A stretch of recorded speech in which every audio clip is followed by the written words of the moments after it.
by Jonathan Sweeney, one of my colleagues here at ECI. Jonathan has had an extensive corporate career. He's led as CEO of a listed financial services firm for many years and felt the brunt of being CEO and manager and leader of a large organization. Today he's also a board director of various organizations in the profit and for-purpose space as well. Has a huge amount of practical experience, originally trained as a lawyer, but I'm not going to hold that against you. I shouldn't say that to our lawyer clients, but no, I'm joking. But I mention that because it's trained in a very technical, knowledge-based work sort of environment, and so we're going to sort of bend that conversation today. So I think that's why it's relevant. So thank you for joining me. We're going to dive into an idea that we talk about as task, manage, lead. And when you and I think about it and draw it and talk to others about it, we think about it in terms of it being a continuum.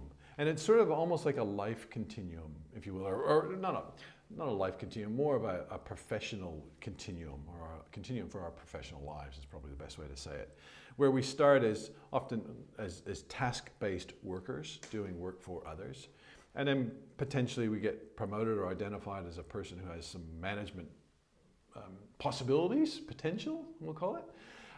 And then sometimes even further we get tapped because we're identified as a leader, whatever that might look like and to be defined. And there is this continuation along this continuum, if you will. And yet the functions and roles of that and responsibilities and all sorts of things change along that continuum. And some things stay the same, of course. So let's riff on that. So first of all, the way I've described it, is that the way that you think of it, Jonathan? Is that does the continuum work for you? And I think I like the word continuum, and we move up and down it, and you touched on that. We can be doing tasks one day, but in the same day we'll be doing management roles, and also we may have an opportunity for leadership behaviour. Yeah. So it's not, you just don't put yourself in a box and say that's all I'm doing, right? And even when you start your career, you may have an opportunity for leadership through role modelling, and this is something I try and emphasise to when we're coaching emerging managers, is to say, you mightn't have the leadership role, but everyone can be a leader. Okay. And so I know I'm jumping around. No. That's an example. It's an example of exactly how we slide up and down. But you've just triggered me, and I must remember to ask you that as we go through this. But let's start with tasks. So regardless of what we may have done leading up to that, some person has been foolish enough to hire us into our first jobs and early in our career.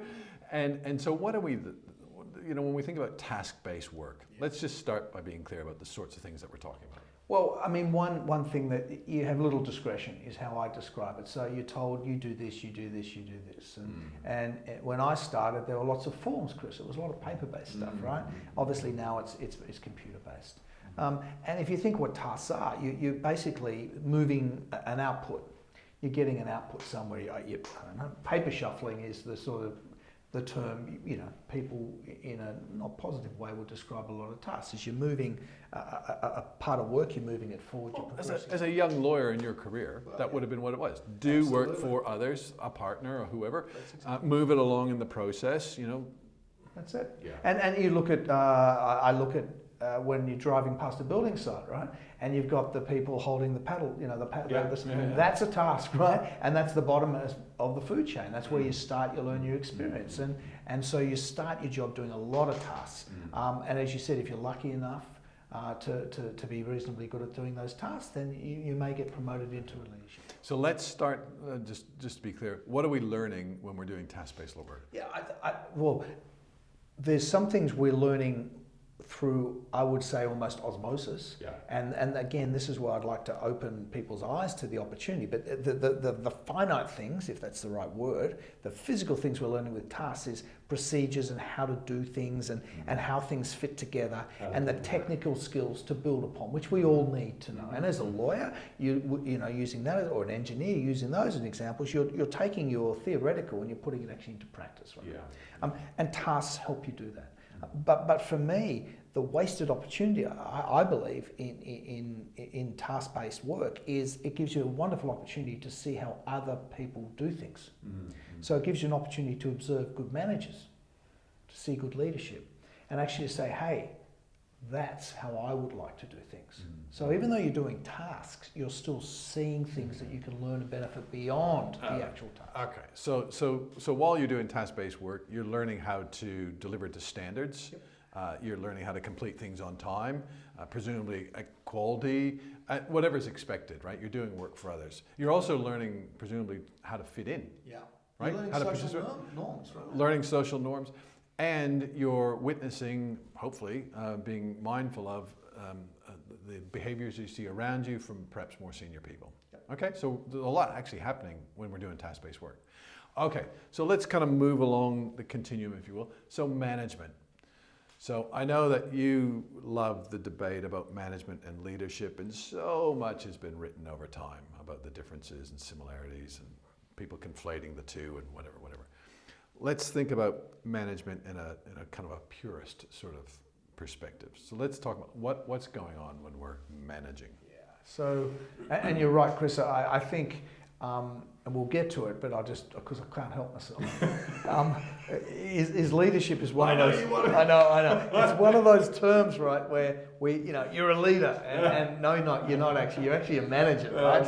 So that's, we'll just park that one. Yeah. But that is where I'm really passionate about this. Yeah. But with management, what you're doing with management is you're overseeing the processes, right? So you're making sure the resources are there. You're making sure the people are there. You're making sure that the meetings are called that you need to call. You're making sure that the risk management. You're making sure that your flags on process and progress are all being done. So what you're doing as a manager, you're overseeing your task workers, and you'll be doing some tasks, but you're really making sure you're into the process. So you're making the business move is how I would describe management. Now there's a ton of other words for it, but for me, when you're doing management, you're overseeing processes. Yeah, that's to me what it comes to. So back to the task-based work. That's my perspective is what I'm doing, and then with management, it's what we're doing. Yeah, it's still very much the doing, if you will. The time frames, my perspective might be, when I'm doing task-based work, it might be what am I doing today, this week. It's kind of pretty proximal.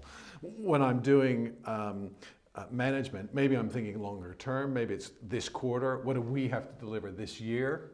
But again, it's kind of bounded, yeah? I like that. I like that a lot. It's a great way to, it's a great way to look at it as well. And also management's finite, right? You've got a set objective. Yeah. I don't know, I've got to produce this by then within this cost, right? Yeah. It's a very constructed environment, right?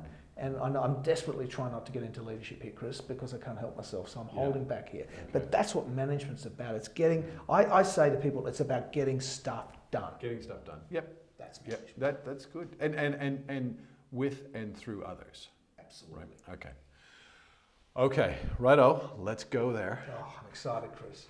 So now, well, this is really interesting because even the way I opened this, I framed it up as though it's kind of like a seniority thing. And I want you to debate me because I think we both agree that it's not. It is and it's not. Mm-hmm. Okay. Mm-hmm. So let's think about leadership in its classic context and then let's blow it up. So come on, tell me, now leadership, how's that different? For me, and we've all read a lot about leadership and it's not innate. I believe it's something you can learn and you need to skill up intentionally. Some people can have some leadership traits that are innate. Lucky them. But for me, leadership, one word, it's about change. So if you're looking at changing something and taking people with you, and as I said in my coaching sessions with people, leadership's really simple. You can't be a leader unless you've got followers. And that to me sums it up. It's about moving people in a new direction. It might only be 4 degree switch, but it's changing perceptions, it could be changing values per se, culture, it could be all those things. That is leadership. And you think of, the classic leaders, we normally go to the charismatic leaders, the people who, Gandhi, Nelson Mandela, Churchill, great leaders, but they were extraordinarily charismatic. Different in different ways, different styles, but people follow them. Boy, did they follow them, right? And so to me, that's around leadership. That defines leadership. That is not management at all. And the fact you're the senior manager doesn't mean you're a leader. And this is, I think, what you're touching on. is the hierarchical nature of a lot of our organisations. People expect once you get to a certain level, you become a leader. Well, you don't. You're either a leader. In my mind, you're either a leader or you're not. And this is what I think is so. So I think you're onto something in as much as it is about sort of moving to a future state, if you will. And I think the context is broader, where initially it's about me, then it's about us, and then at a leader in a sort of classic organizational sense, it's a bigger perspective. Again, it's about the whole, call it the enterprise, but also how it fits in the context of what's happening out there. Yeah. So it's a bigger perspective, a significantly bigger perspective. Yeah, I think what you're saying, it needs an environmental perspective, right? Definitely. Yeah. And then, okay, so that's the kind of classic leadership in an organizational sense. Yeah. So that we might think of it as a role, right? Leadership as a role. But what you're also talking about is leadership as a behavior. Yeah. Okay, so let's just blow that up and talk about that. Yeah, and that to me, that's leadership. So the behaviours that enable you to make change, to facilitate change. And where does that come from in terms of, do I have to be a certain age and stage to? Look, the short answer is no. I think it becomes easier when you have experience, gravitas, executive presence, all those wonderful things. It's easier to lead because people are more willing to follow. And that you go, yeah, that sort of makes sense. And what I mean by that is I believe anyone in an organisation can lead. And role model, for instance, is a leader. Someone who role models the behaviours, the values of the organisation, they are demonstrating, in my mind, real leadership skills. Because people will follow them.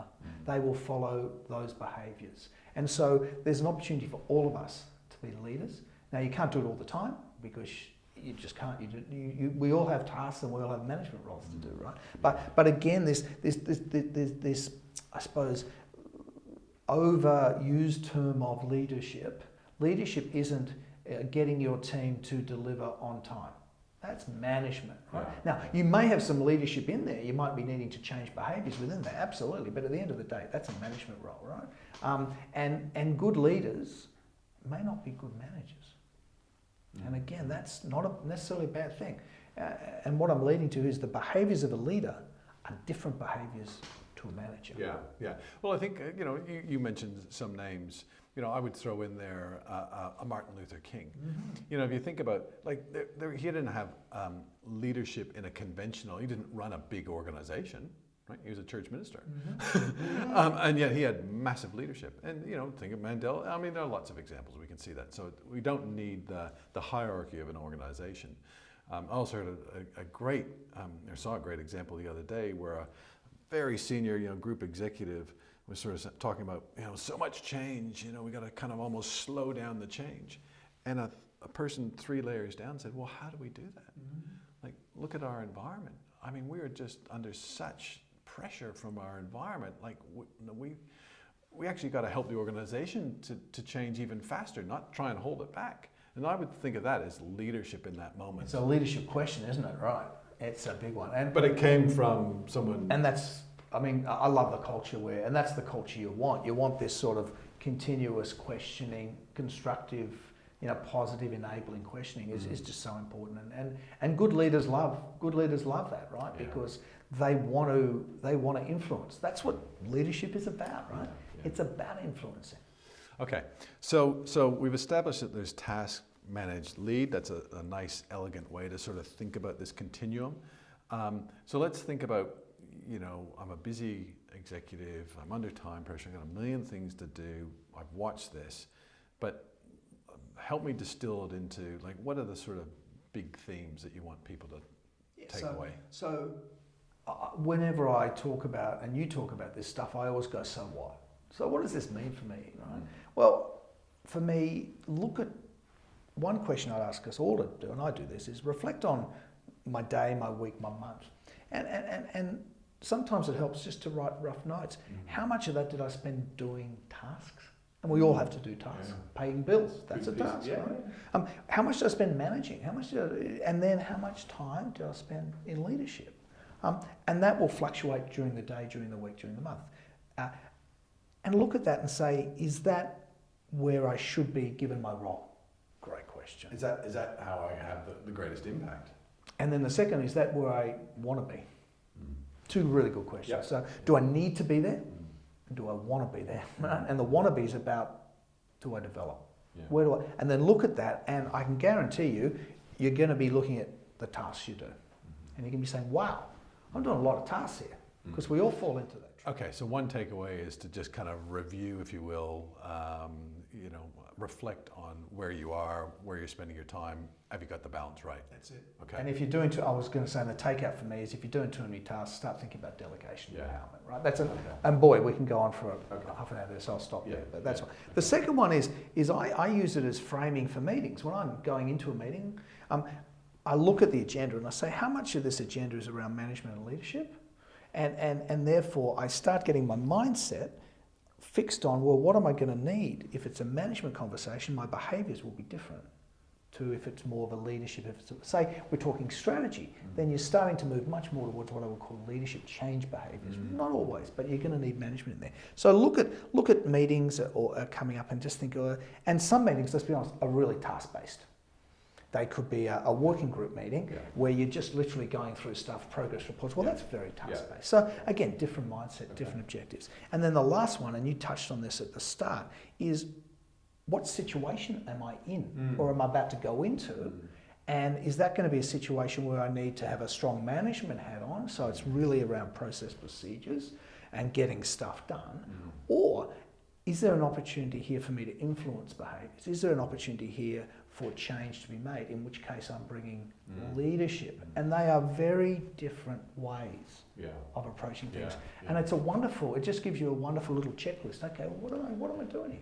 So if I can sort of play back to you what I think I've heard, it's first of all, we have to recognize we are all of those things. We slide up and down that continuum constantly, even within days, right? But to maybe check where we're at. So we're constantly on this continuum. It changes depending on the environment. Absolutely. And so we need a sophisticated way of approaching how we work, because to adapt to that changing environment.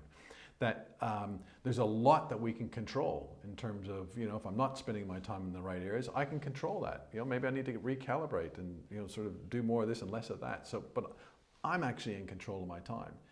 But the root of that, if you will, is I need a lot of self-awareness around, hang on a minute, like what am I doing? How do I add value? What's my greatest contribution here, et cetera, et cetera. So I need a good dose of awareness to be the catalyst for all of that. Is that all right? It is, and the one thing I would like to leave everyone with, there's nothing wrong with management and there's nothing right about leadership, if that makes sense. Or task-based work. They're really important. This all comes without judgments. Yeah, and good Drucker, you speak to Peter Drucker, fantastic writer, you talk to him, I think he would rather 5 great managers than one leader. Because he says it's all about getting stuff done first, right? And so you need they're both sympathetic. And if you find you're not doing a lot of leadership, don't beat yourself up about it. That's the real takeaway I'm giving here. Is there's opportunities and take those opportunities. Yeah, good. Okay, excellent. Jonathan, thank you for your time today. There are resources available if people refer to the ECI website, which is eci.net.au. You can find plenty more on that. They can also contact you or me, for that matter, through the website. But thank you for today. It's been a pleasure riffing with you on this particular topic. I appreciate it. Thank you. Thanks, John. Bye.